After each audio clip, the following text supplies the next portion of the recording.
জাতীয় নাগরিক party NCP নাকি জাতীয় উপদেষ্টা পার্টি, আমি ঠিক জানি না। এটার নাম হতে পারতো ন্যাশনাল অ্যাডভাইজারি পার্টি, NAP।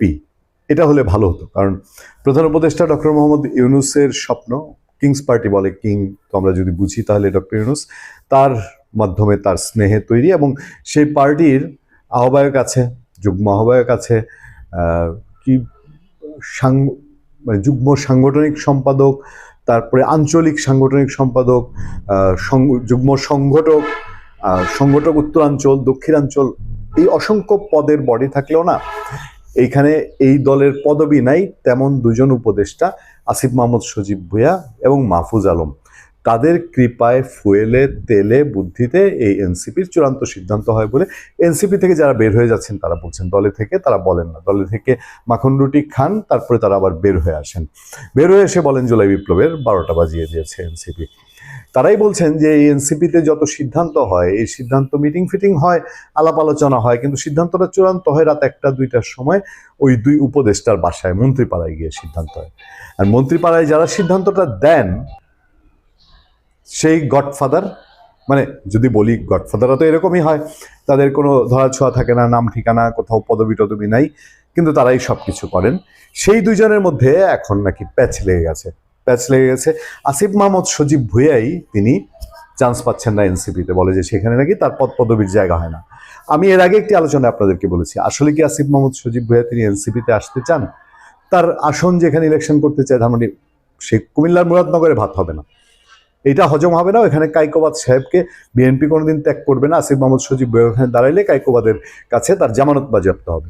যদি কোনো রকম ওই যে ক্যারিশমার 18-24 এই টাইপের নির্বাচন হয় না, 14 টাইপের নির্বাচন, এই টাইপের হয়ে গিয়ে তিনি ধানমন্ডি থেকে বের হয়ে চলেও আসতে পারেন। এই স্বপ্নটার থেকে আসিফ মাহমুদ সজীব ভুঁইয়া, এবং যদি আপনি বলেন আসিফ মাহমুদ সজীব ভুঁইয়া, মাহফুজ আলম, সার্জিস আলম, হাসনাত আবদুল্লাহ বাংলাদেশে অদূর ভবিষ্যতে বিএনপির আশ্রয় প্রশ্রয় ছাড়া তাদের এমপি হওয়ার খায়েশ কোনোদিন মিটবে না। জামাতে ইসলামীও যদি সমর্থন দেয়, বিএনপি যদি এগেনস্টে ইলেকশন করে, এই এনসিপির একজনও, আরও কে ইলেকশন করতে চায়, তুষার, সারোয়ার তুষার, তারপরে হান্নান মাসুদ, একটা লোকের জামানত টিকে কিনা এর নিশ্চয়তা বাংলাদেশে কেউ দিতে পারবে না। তো তারা এখন একটা নতুন রকম আলাপ আলোচনা, হ্যাঁ এনসিপিতে জায়গা হচ্ছে না, এখন এনসিপিতে আসিফ মাহমুদ সজীব ভুঁইয়া দিতে হবে আহ্বায়কের সভাপতির পদ। তারপর এখানে নাসিরউদ্দিন পাটোয়ারি আছে, ওখানে আক্তার হোসেন আছে। তো এইসব জায়গায় একটা প্যাচ থেকে যখন খেলা নাকি এখন খেলছে হচ্ছে আসিফ মাহমুদ সজীব ভুঁইয়া আর মাহফুজ আলম। মাহফুজ আলম কি করবে সিদ্ধান্ত নিতে পারছে না, একটা দোদুল্যমনতার মধ্যে।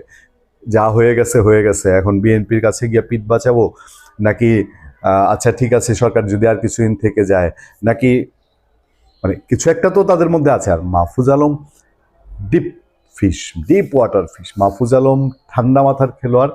মাহফুজ আলম যদি বলি তাহলে আসিফ মাহমুদ সজীব ভুঁইয়ারাও মাহফুজ আলমের কাছে ডাল ভাত একেবারেই, মানে তা মাহফুজ আলমের কৌশলের কাছে ওরা এখনো বহু দূর, শিশু বাচ্চা। তো সেই ক্ষেত্রে মাহফুজ আলমের চালটা কি হবে এটা বোঝা খুব মুশকিল। তিনি শেষ পর্যন্ত বিএনপিতে যদি যান, এটাই বোধ হয় তার ডেস্টিনেশন। তো আসিফ মাহমুদ সজীব ভুঁইয়া নিয়ে বিএনপির মধ্যে একটু অ্যালার্জি আছে, যে তাকে আসলে বিএনপি জায়গা দিবে কিনা, জায়গা ফাঁকা রেখেছে আগামী ইলেকশনের জন্য। কিছু অ্যারেঞ্জমেন্ট তো ভেতরে অনেক আগে হয়েছে, ইলেকশনটা কিভাবে হবে, হলে কি হবে না হবে। এখন খেলছে তো অন্য পক্ষ, এখন অন্য পক্ষ খুব শক্তিশালী খেলায় আছে। ফলে এই দুই উপদেষ্টার মধ্যে যেই বিরোধ, রাজনৈতিক বিরোধ, এই বিরোধ কত দূর গড়ায়। আমি অনেকদিন আগে আপনাদেরকে বলেছি, দেখেন নির্বাচন আসতে কিনা এই এনসিপি এটা ভেঙে ভেঙে টুকরো টুকরো হয়ে চৌচির হয়ে যায়। খুব সম্ভাবনা আছে, আমি মনে করি যে এই এনসিপি এটা তৈরি হয়েছিল একটা উচ্চবিলাসী লোভ স্বপ্ন নিয়ে, যে ডক্টর ইউনূস 1-1.5 বছর থাকলে এর মধ্যে তারা গুছিয়ে ফেলবে, আগামী রাষ্ট্র ক্ষমতা দখল করে ফেলবে। এই উচ্চবিলাসী স্বপ্নের পাশাপাশি তারা আরও বিলাসিতায় গা ভাসিয়ে দিয়ে নেতৃত্ব বা নেতাগিরি দেখানোর চেষ্টা করেছে, মুখে বলেছে ভিন্ন কথা। ফলে এই উচ্চ বিলাসের জায়গাটা যখন অনিশ্চিত হয়ে যাবে, তখন এনসিপির নেতারা একে অন্যের সঙ্গে কামড়াকামড়ি করবে এবং নানান রকম বক্তৃতা দিয়ে তারা এনসিপি থেকে বের হয়ে আসবে। এনসিপি থেকে কয়েকদিন আগে মাহমুদ নামে যে ছেলেটা বের হয়ে আসলো, বের হয়ে এসে যে বোম ফুটালো, কোথাও এনসিপির ভেতরে দেখেছেন, সে শুধু বহিষ্কৃত বলে তার কথা কোনো গুরুত্ব দিল না। একটা লোক লাইভে সে এরকম গুরুতর অভিযোগ দিচ্ছে। এসব লাইভের অভিযোগের জন্য ওই যে কয়েকদিন আগে আলী রিয়াজের নামে এক নারী কমপ্লেন করলো, ওই নারীর কি অবস্থা আপনারা সবাই অনুমান করতে পারেন। বা আপনি আমি যে কারোর বিরুদ্ধে সোশ্যাল মিডিয়ায় কেউ যদি লাইভে এসে কোনো ধরনের দুর্নীতি, অনিয়ম, অনাচার, অপরাধের অভিযোগ করে, যার বিরুদ্ধে উপদেষ্টা আসিফ মাহমুদ ও তার গ্যাং কি ধ্বংস হতে যাচ্ছে? এনসিপির বিরুদ্ধে যারা যারা কথা বলছে তাদের দল থেকে বের হয়ে যাওয়া, কারো বিরুদ্ধে কিন্তু আইনি কোনো পদক্ষেপ তারা নেয় না। এখন এই জায়গায় এসে এই দুই উপদেষ্টা তারা আলটিমেটলি এনসিপি আস্তে আস্তে অনেকটা অভিভাবক শূন্য।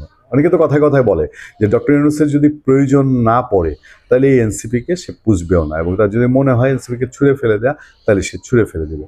ফলে আসিফ মাহমুদ, সজীব ভুঁইয়া আর মাহফুজের দ্বন্দ্ব এবং পারিপার্শ্বিকতা মিলিয়ে এনসিপি নির্বাচনের আগেই আরও দিকভ্রান্ত হয়ে এদিক সেদিক ছুটে কিনা সেটাই দেখার বিষয়। ভালো থাকবেন, সুস্থ থাকবেন। আপনার সাথে আমি আতিক রহমান, পূর্ণিয়া।